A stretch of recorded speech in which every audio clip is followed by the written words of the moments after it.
الحمد لله وكفى وسلام على عباده الذين اصطفى أما بعد فأعوذ بالله من الشيطان الرجيم بسم الله الرحمن الرحيم إنا أنزلناه في ليلة مباركة إنا كنا منذرين وقال رسول الله صلى الله عليه وسلم يطلع الله إلى خلقه في ليلة النصف من شعبان فيغفر لجميع خلقه إلا لمشرك أو مشاحن أو كما قال عليه الصلاة والسلام الحمد لله আল্লাহ পাক রব্বুল আলামিনের কোরআনের মধ্য থেকে সূরাতুদ দুখানের ৩য় নম্বর আয়াত আপনাদের সম্মুখে তেলাওয়াত করেছি।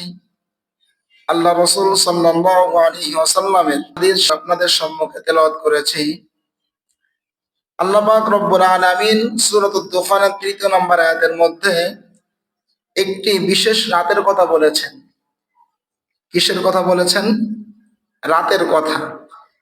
ইন্না আনজালনাহু ফি লাইলাতিন মুবারাকাতিন ইন্না কুন্না মুনজিরিন, যে আমি এই কোরআনকে বরকতময় রাতে অবতীর্ণ করেছি। ইন্না আনজালনাহু ফি লাইলাতিন মুবারাকাতিন ইন্না কুন্না মুনজিরিন। এই লাইলাতে মুবারাকা নিয়ে মুফাসসিরিনে কিরামের মধ্যে অনেক মতানৈক্য আছে। এর মধ্যে গ্রহণযোগ্য মত হচ্ছে লাইলাতুল মুবারাকা। অধিকাংশ মুফাসসিরিনে কিরাম বলেন শবে কদর উদ্দেশ্য। কি উদ্দেশ্য? শবে কদর। কিন্তু কিছু সংখ্যক মুফাসসিরিনে কিরাম তারা বলেন না, এটার দ্বারা উদ্দেশ্য হলো শবে বারাত। আগামী বুধবার দিবাগত রাত, মঙ্গলবার রাত, যে রাতটি আমাদের আসতেছে শবে বারাত। কিছু কিছু মুফাসসিরিনে কিরাম বলেন এই লাইলাতুল মুবারাকাতুন দ্বারা উদ্দেশ্য হলো শবে বারাত। এর মধ্যে হযরত ইকরিমা রাদিয়াল্লাহু আনহু একজন আছেন, যিনি সরাসরি সবচেয়ে গ্রহণযোগ্য এবং স্নেহভাজন ছাত্র ছিলেন। হযরত ইবনে আব্বাস, আব্দুল্লাহ ইবনে আব্বাস রাদিয়াল্লাহু আনহুর ছাত্র ছিলেন হযরত ইকরিমা রাদিয়াল্লাহু আনহু। এই হযরত ইকরিমা রাদিয়াল্লাহু আনহু বলেন যে ইন্না আনজালনাহু ফি লাইলাতিন মুবারাকাতিন, বরকতময় রাত দ্বারা উদ্দেশ্য হলো শবে বরাত। তো যাই হোক, কিছু সংখ্যক মুফাসসিরিনে কেরাম বলছেন শবে বরাত উদ্দেশ্য, আর অধিকাংশ মুফাসসিরিনে কেরাম বলছেন শবে কদর উদ্দেশ্য। এই দুইটাকে সমন্বয় করার একটি পরিভাষা আছে আমাদের শরীয়ত বা ইসলামিক পরিভাষা, তা হচ্ছে যে তাকবীর। অর্থাৎ দুইটার সমন্বয় কিভাবে করব। দুইটার সমন্বয় করতে গিয়ে মুফাসসিরিনে কেরাম বলেন শবে বরাত হচ্ছে আল্লাহ পাক রব্বুল আলামিন এই রাত্রে গ্যাজেট পাস করেন, প্রজ্ঞাপন জারি করেন যে আগামী বছর, সারা বছর দুনিয়াতে কি কি হবে। আর শবে কদরে এই গ্যাজেটকে আপনার বান্দার মাঝে তাকসিম বা বন্টন করে দেওয়া হয়। সুবহানাল্লাহ বলবেন না? তাহলে শবে বরাত এমন একটি রাত, যে রাতে সারা বছর বান্দা কি করবে না করবে, কি খাবে কি খাবে না, সারা বছর দুনিয়াতে কতদিন বৃষ্টি হবে কি হবে না, কতদিন রৌদ্র হবে, কতদিন কি হবে কি হবে না, এই পুরা একটি বছরের প্যাকেজ আমাদের শবে বরাত আগামী 15 শাবানের রাতে আল্লাহ পাক রব্বুল আলামিন পাশ করে থাকে। দিস ইজ শবে বরাত। এটা কি শবে বরাত? শবে বরাতের একটু অর্থ আমরা জানি। সব মানে রাত। সব মানে কি? রাত। একটু কথা বলতে হবে। সব মানে কি? রাত। আর বারাত মানে হলো কর্তন করা, কেটে দেওয়া, মুক্তি দিয়ে দেওয়া। তাহলে শবে বরাত আমরা সহজার্থে বুঝতে পারি মুক্তির রাত বা মুক্তির রজনী। কথা ঠিক? মুক্তির রাত বা মুক্তির রজনী।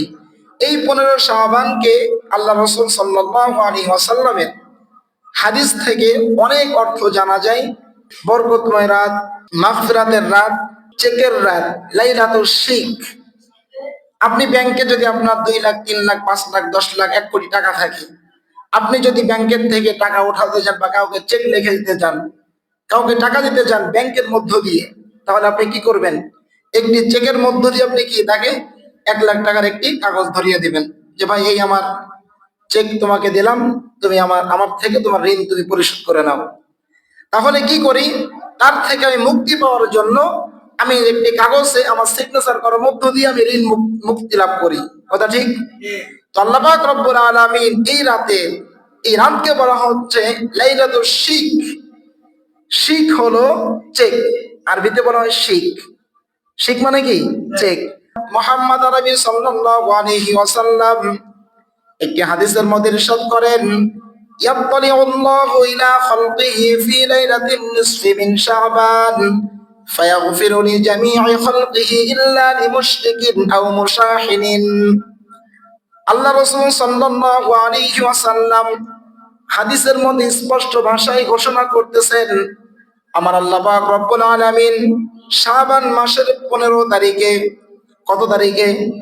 15 তারিখ আল্লাহ পাক রব্বুল আলামিন ইলা খালকিহি তার সমস্ত বান্দার দিকে দৃষ্টি দেন, ফায়াগফিরু লিজামি'i খালকিহি তার সমস্ত বান্দাকে আল্লাহ পাক রব্বুল আলামিন মাগফিরাতের ঘোষণা করেছেন। সমস্ত বান্দাকে কি করেছেন? ক্ষমা করার ঘোষণা করেছেন। তবে শর্ত আছে, ইল্লা লিমুশরিকিন আও মুশাহিনিন, তোমাকে মুশরিক থেকে, শিরক থেকে মুক্ত হতে হবে, আর হলো মুশাহিনিন সমস্ত প্রকার হিংসা বিদ্বেষ থেকে তোমাকে মুক্ত থাকতে হবে। তাহলে আল্লাহ পাক রব্বুল আলামিন কি করলেন? এই লিজামি'i খালকিহি সমস্ত বান্দাকে, সব বান্দাকে আল্লাহ পাক রব্বুল আলামিন ক্ষমা ঘোষণা করলেন এই আগামী মঙ্গলবারের রাত। আল্লাহ পাক রব্বুল আলামিন বলতেছেন এই শবে বরাতের 15 তারিখে, লাইলাতুল নিসফি মিন শাবান, শাবান মাসের 15 তারিখে আমি আল্লাহ পাক রব্বুল আলামিন সমস্ত বান্দাকে ক্ষমা করে দিয়ে থাকি। এটি হলো কি শবে বরাতের রাত। তবে কি করতে হবে? ইল্লা লিমুশাহিনিন আও লিমুশরিকিন সমস্ত প্রকার শিরক থেকে আমাদেরকে মুক্ত থাকতে হবে। শিরকের অর্থটা কি? আমরা তো মনে করি শিরক মানে মনে হয় শুধুমাত্র যে গায়রুল্লাহকে বা মূর্তির সামনে সাজদা করা। অনেক সময় আমরা বাহ্যিক, অনেক সময় না জেনে অনেক শিরক আমরা করে বসি। শিরক আমরা অনেক সময় করে বসি। শিরকের প্রকার কয়টা? কয়ভাবে শিরক করলে আমি শিরকদের, মুশরিকদের অন্তর্ভুক্ত হব, আমি শিরক করার মধ্যে চলে যাব, এই বিষয়গুলি কিন্তু আমাদের জানতে হবে, জানা প্রয়োজন। অনেক সময় আমরা নামাজ পড়ছি, বাসায় যদি আমি নামাজ পড়ি, একাকী নামাজ পড়লে আমার নামাজটা ঠিক ওই রকম হয় না যেরকম মসজিদের 10 জনের সামনে নামাজ পড়ে আমার নামাজটা হয়। আমি একদিন মসজিদে আসতে পারে নাই, একদিন আমি বাসায় রয়ে গিয়েছি, ওই একদিন আমি আল্লাহর সামনে এমন ভাবে দাঁড়িয়েছি 4 রাকাত নামাজ পড়তে মাত্র আমার লেগেছে 2 মিনিট। আর মসজিদে এসে যদি 4 রাকাত নামাজ পড়তে চাই, আমার ভরা মসজিদ ভরা মুসল্লি আমার দিকে তাকিয়ে আছে, আমার তখন 4 রাকাত নামাজ পড়তে লাগে 6 মিনিট। এটাও একটা শিরক, এটাও কি একটা শিরক। আপনি ঘরের অভ্যন্তরে, আপনি অন্ধকার রজনীর মধ্যে আল্লাহর সামনে দাঁড়িয়ে ঠিক যেভাবেই আপনি 2 রাকাত 4 রাকাত নামাজকে 10 মিনিট কাটিয়ে দিলেন, ঠিক ওইরকম যদি আপনি মানুষের সামনে এসে ঠিক আপনার 2 রাকাত 4 রাকাত নামাজকে আপনি 8-10 মিনিট কাটিয়ে দিতে পারেন, তাহলে মনে করবেন আমার নামাজ এখন একমাত্র আল্লাহর সন্তুষ্টির জন্য হচ্ছে। আরো যদি আমরা মনে করি যে ঘরের কোণে বসে অন্ধকার রজনীতে যখন আমরা নামাজ পড়ছি, তখন আমার নামাজ 2 রাকাত 4 রাকাত 6 রাকাত 8 রাকাত নামাজ পড়তে মাত্র আমার ব্যয় হচ্ছে 2 মিনিট থেকে 6 মিনিট। আর মসজিদ ভরা মুসল্লিদের মধ্যে যখন নামাজ পড়ছি, তখন আমার নামাজ পড়তে লাগছে 2 মিনিট 6 মিনিট নয়, বরং 8 রাকাত নামাজ পড়তে লাগাচ্ছে 16 মিনিট। এটাও আপনার একটা শিরক হচ্ছে। কারণ আপনার এই নামাজ আল্লাহ দেখানো নামাজ নয়, আপনার এই নামাজ নবীর সুন্নাহ মোতাবেক নামাজ নয়, আপনার এই নামাজ নবীর আদর্শ অনুযায়ী নয়, বরং আপনার এই নামাজ হলো একমাত্র আল্লাহর সাথে শিরক করা হচ্ছে। কেন? যে আমি ঘরের কোণে বসে নামাজ পড়ে 2 মিনিট শেষ হয়ে যায়, আর মানুষের সামনে বসে নামাজ পড়লে আমার নামাজ 10 মিনিট ধরে লাগে। এটা আমি আল্লাহকে সন্তুষ্টির জন্য করছি না, বরং আমি মানুষকে দেখানোর জন্য নামাজ পড়ছি। এটা একটা শিরক না? অবশ্যই শিরক। তাহলে আমাদের যেমনি ভাবে মসজিদে এসে 2 রাকাত নামাজ আমি 7 মিনিট লাগাইবো, ঠিক একই ভাবে অন্ধকার রজনীতে ঘরের কোণে বসে যখন আমি নামাজ পড়বো, তখনও যদি আমি 2 রাকাতে 7 মিনিট লাগাতে পারি, তখন মনে করব আমি এখন পরিপূর্ণ মুমিন এবং আমার নামাজ আল্লাহর সন্তুষ্টির জন্য হচ্ছে। খেয়াল রাখবো তো ইনশাআল্লাহ। এভাবেই কি ছোট ছোট শিরক থেকে বেঁচে থাকবো, ছোট ছোট শিরক থেকে বেঁচে থাকবো। মাজার পূজা, মাজার পূজা তো এখন ব্যাপক আকারে ধারণ করছে। কি এক মাজার, তার সামনে গিয়ে একজন মুরব্বী ছিলেন, একজন বৃদ্ধ ব্যক্তি ছিলেন, অনেক আগে একজন ছিলেন, তিনি আল্লাহ বেরো ছিলেন, খোদা বেরো ছিলেন, চলে গিয়েছেন। তাকে কেন্দ্র করে আমরা একটা কবরকে খুব সাজসজ্জা করাইলাম। এরপরে প্রত্যেক বছর 1 দিন 2 দিন 5 দিন আমরা বাৎসরিক একটি অনুষ্ঠানের মধ্য দিয়ে মাজার পূজা করলাম। এটার দ্বারা ভাই কিচ্ছু হবে না। বরং আপনি 365 দিন নয়, 364 দিনে আপনি সারা বছর আপনি যদি আল্লাহর সামনে কান্নাকাটি করেন, সারা বছর যদি আপনি আল্লাহর সামনে রোনাজারি করেন, আর ওই 364 দিন পরে একদিন যদি আপনি মাজারের কাছে গিয়ে বলেন বাবা আমাকে কিছু দাও, আপনার 364 দিনের আমল একদিনই বরবাদ হয়ে যাবে।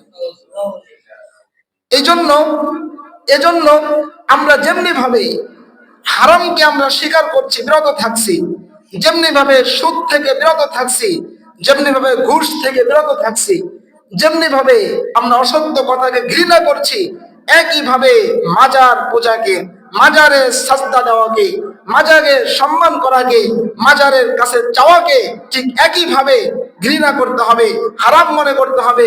সমস্ত প্রকার ইবাদতকে মাজার থেকে ফিরিয়ে মসজিদমুখী করতে হবে। এই ব্যক্তি ছাড়া, এই শুধুমাত্র শিরিক করেওয়ালা ব্যক্তি ছাড়া আল্লাহ পাক রব্বুল আলামিন আগামী মঙ্গলবার রাতে আমার আল্লাহ পাক রব্বুল আলামিন বলতেছেন সমস্ত মানুষকে আমি আল্লাহ রব্বুল আলামিন ক্ষমা করে দিয়ে থাকি। কি করে দিয়ে থাকি? ক্ষমা করে দিয়ে থাকি। 2 নম্বর হলো মুসাহিন। মুসাহিন মানে কি? হিংসা বিদ্বেষ পোষণকারী। হিংসা বিদ্বেষ পোষণকারী। একজন ভাইয়ের আল্লাহ পাক রব্বুল আলামিন অর্থ সম্পদ দিয়েছেন। একজন ভাই বৈধতার মধ্য দিয়ে, হালালের মধ্য দিয়ে উনি অর্থ উপার্জন করেছেন। একটা বিল্ডিং তুলতেছেন, একতলা কমপ্লিট করেছেন, আর একতলায় ইট গাঁথা শুরু করেছেন। পাশের বাড়ির যারা থাকে হিংসা করতে থাকে বিভিন্ন কথা দিয়ে। আরে ও এত টাকা কই পাইলো, ও এত সুন্দর জামা পরে কেন ঘরে? আর একজন মসজিদের ইমাম, ও মাসে মাত্র 12 থেকে 13,000 টাকা পায়, ও এত সুন্দর মাল দেওয়া জামা, রোড জামা পরবে কেন? অনেক হিংসা করে থাকেন। একজন দোকানদার, তার মাসে মাত্র 20 থেকে 25,000 টাকা ইনকাম, সে এমন ভাবে চলে একজন কোটিপতি তেমন ভাবে চলতে পারে না। একজন হিংসা করে বসে, আরে দোকানদারি একজন মোকাম, এত সুন্দর করে চলবে কেন? ও এত সুন্দর জামা কেন পরবে? ও সকালবেলায় ঘুম থেকে উঠে নামাজ পড়ে হাঁটতে যায়, চা নাস্তা থেকে দোকানে চলে আসে, আবার রাত 8টার মধ্যে দোকান বন্ধ করে দেয়। প্রত্যেক 5 ওয়াক্ত নামাজের মধ্যে আল্লাহর নাম স্মরণ করে। ওই মাত্র 20 থেকে 25,000 টাকা একজন কামাই করে, ওই ব্যক্তি সুন্দর করে চলে কেন? এটাও একটা হিংসা করে আমরা অনেক সময়। এক ব্যক্তি ভালো খাচ্ছে, ভালো করছে, আমরা তার ব্যাপারে আমরা হিংসা করছি। আচ্ছা বলেন তো, একজন ব্যক্তিকে আল্লাহ পাক রব্বুল আলামিন যদি বৈধতার মধ্য দিয়ে, হালাল কামাইয়ের মধ্য দিয়ে যদি অর্থের মধ্যে বরকত দান করেন, আমি যদি বছরের পর বছর মসজিদে এসে যদি ওই ব্যক্তির বিরুদ্ধে বদদোয়া করতে থাকি, জীবনেও কি তার সম্পদ থেকে কিঞ্চিত কমে যাবে? নাকি আমার যতটুকু আল্লাহ পাক রব্বুল আলামিন রিজিকে রেখেছিলেন, যতটুকু আমার ভাগ্যে রেখেছিলেন, এর অনেক কিছু পরিবর্তন হয়ে যাবে। আমার সময় নষ্ট হবে, আমার মেধা নষ্ট হবে, আমার অর্থ নষ্ট হবে, আমার মন মেজাজ নষ্ট হবে। যার ব্যাপারে হিংসা করছি ওই ব্যক্তির কিচ্ছু হবে না। এই হিংসাকারী যে আছে, এই বিদ্বেষ পোষণকারী যে আছে, আমার নবী রাসূল পাক সাল্লাল্লাহু আলাইহি ওয়াসাল্লাম উনি বলতেছেন এই ব্যক্তিকে 15 শাবান রাতে সমস্ত মাখলুককে মুক্তি দেওয়া হয়, সমস্ত বড় গুনাহ থেকে মাফ করে দেওয়া হয় একমাত্র এই হিংসা বিদ্বেষ পোষণকারী আর হলো মুশরিক, আল্লাহর সাথে যে ব্যক্তি শরীক করছে, এই 2 ব্যক্তিকে ছাড়া সমস্ত ব্যক্তিকে আমি আল্লাহ রাব্বুল আলামিন ক্ষমা করে দিয়ে থাকি। কথা কি বুঝতেছেন ভাই? কথা কি স্পষ্ট বোঝা যাচ্ছে? এটা হলো 15 শাবান, লাইলাতুন নিসফি মিন শাবান, এটাকে বলা হয়। এই জন্যই প্রথমে বলেছি এই রাত হলো চেক দেওয়ার রাত। কি দেওয়ার রাত? চেক দেওয়ার রাত। অর্থের চেক, কোন জিনিসের চেক, ক্ষমার চেক। কিসের চেক? ক্ষমার চেক। লাইলাতুল শিক, আপনি আমি সারা বছর যা করেছি, এই রাতে যদি আল্লাহর কাছে মগ্ন থাকতে পারি, আল্লাহকে যদি একাত্মতার সাথে ডাকতে পারি, আমার রাসূল বলতেছেন তুমি যদি এভাবেই আল্লাহর সন্তুষ্টির জন্য যদি শিরক না করে, হিংসা বিদ্বেষ না করে আল্লাহর সন্তুষ্টির জন্য যদি ডাকতে থাকো, আল্লাহ পাক রব্বুল আলামিন তোমাকে ক্ষমা করে দিবেন। সুবহানাল্লাহ। এই জন্য আমরা ডাকবো তো, নাকি একেবারেই বিরানি দিবে আগে আগে এসেই পিছনে পিছনে শরীক হয়ে গিয়ে এক টুকরা বিরানি নিয়ে চলে যাবো, আর বাড়িতে গিয়ে বলবো কি সবে বরাত পালন করে এসেছি। কি পালন করে আসছো? এই যে সবে বরাত মানে হলো সারা বছর আমি কি করেছি না করেছি একটা উদযাপন হবে, বিশাল আয়োজন হবে, অনেকগুলো টুকলা বানানো হবে, আমার ভাগ্যে এক টুকলা পৌঁছাবে, ওইটা নিয়ে বগলে করে নিয়ে বাড়ি চলে যাব, আর মনে করেন সবে বরাত পালন করেছি। বিষয়টা দেখেন, আল্লাহ রাসূল বলতেছেন প্রত্যেক বান্দাকে মাফ করে দেওয়া হবে, প্রত্যেক বান্দাকে ক্ষমা করে দেওয়া হবে, আল্লাহ সমস্ত বান্দাকে ক্ষমা করে দিবেন।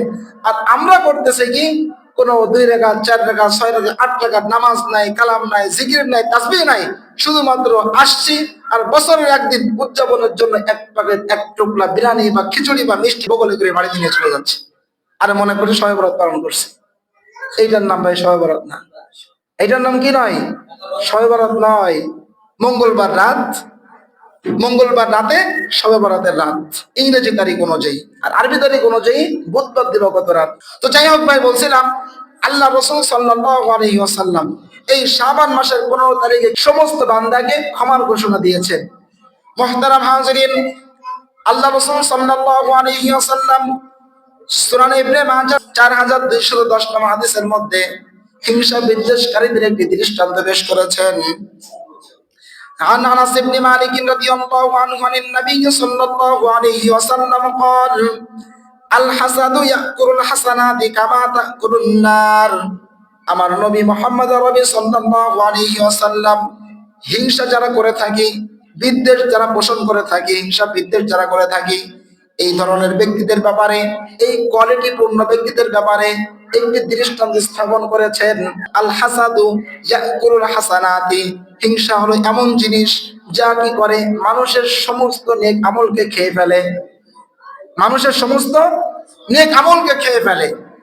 দৃষ্টান্ত দিয়েছেন কেমন করে খেয়ে ফেলে, যেমন কামা তাকুলুন নার, যেমন কামা তাকুলুন নারু আল হাতব, যেমন আগুন লাকড়িকে যেমন পুড়িয়ে জ্বালিয়ে দেয়, ঠিক একই ভাবে মানুষ যদি হিংসা বিদ্বেষ করতে থাকে, তাহলে আল্লাহ রাসূল বলতেছেন ওই ব্যক্তির সমস্ত নেক আমল এই হিংসা খেয়ে ফেলে, খেয়ে শেষ করে দেয়। এই জন্য হিংসা থেকে বিরত থাকবো ইনশাআল্লাহ, হিংসা থেকে বিরত থাকবো ইনশাআল্লাহ, হিংসা থেকে বিরত থাকি, হিংসা থেকে বিরত থাকি। এক ভাইয়ের জন্য আল্লাহ পাক রব্বুল আলামিন নিয়ামত দেন, আমার কি আছে, আমি তার জন্য দোয়া করি, আমি আল্লাহর কাছে চাই আল্লাহ আপনি আমাকে দেন। আমরা যদি হিংসা করতে থাকি, বরং আমি আরো হিংসা করতে থাকি, আমি তো ক্ষতিগ্রস্ত হচ্ছি। আমি যার ব্যাপারে হিংসা করছি তার কি বিন্দু মাত্র ক্ষতি হবে? বিন্দু মাত্র ক্ষতি হবে না, বরং যত ক্ষতি হবার সব আমার হবে, যত নেক আমল সমূহ আমার চলে যাবে, যত ইবাদত আমার পক্ষ থেকে চলে যাবে। যার ব্যাপারে হিংসা করছি ওই ব্যক্তির ব্যাপারে কিচ্ছু হবে না। এই জন্য যেমনি ভাবে আমরা শিরক থেকে বেঁচে থাকবো, ঠিক একই ভাবে আমাদের হিংসা থেকে বেঁচে থাকতে হবে। এই রাত কি হল, তাহলে এই রাতে 15 শাবানের রাতে আমি আপনি যদি ইবাদত করতে পারি, তাহলে আল্লাহ পাক রব্বুল আলামিন বলতেছেন তোমাকে সমস্ত প্রকার গুনাহ থেকে তোমাকে মুক্তি দেওয়া হবে। এই জন্য খেয়াল রাখবো ইনশাআল্লাহ, খেয়াল থাকবো তো ইনশাআল্লাহ। মুহতারাম হাজিরিন, আল্লাহ রাসূল সাল্লাল্লাহু আলাইহি ওয়াসাল্লাম একটি হাদিসের মধ্যে চমৎকার বর্ণনা দিয়েছেন।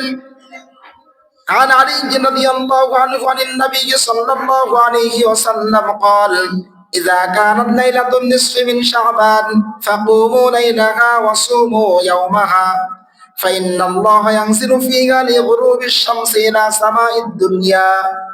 আল্লাহ রাসূল সাল্লাল্লাহু আলাইহি ওয়াসাল্লাম, সবাই খেয়াল করি, সবাই দিকে খেয়াল করি, আল্লাহ রাসূল সাল্লাল্লাহু আলাইহি ওয়াসাল্লাম চমৎকার একটি বর্ণনা দিয়েছেন যে আল্লাহ রাসূল বলতেছেন এই শাবানের 15 তারিখের রাতে আল্লাহ পাক রব্বুল আলামিন লিগুরুবিশ শামসি ইলা সামাইদ দুনিয়া, দুনিয়ার প্রথম আসমানে চলে আসেন। কোন আসমানে? প্রথম আসমানে। আসমান কয়টা? কয়টা? মাশাআল্লাহ, প্রথম আসমানে চলে আসেন। 6 আসমান ভেদ করে আল্লাহ পাক রব্বুল আলামিন কোথায় আসেন? ইলা সামাইদ দুনিয়া, দুনিয়ার আসমানে আসেন। এসে আল্লাহ পাক রব্বুল আলামিন ঘোষণা দেন, ফায়াকুলুল্লাহু তাআলা, আল্লাহ পাক রব্বুল আলামিন ডাকতে থাকেন, খুব ডাকতে থাকেন। কিভাবে? আলা মুস্তাগফিরিন, তোমাদের গুনাহ প্রার্থনাকারী কে আছো? সারা জীবন তুমি গুনাহ করেছো, সারাটা জীবন সারাটা বছর তুমি গুনাহের মধ্যে ডুবেছিলে।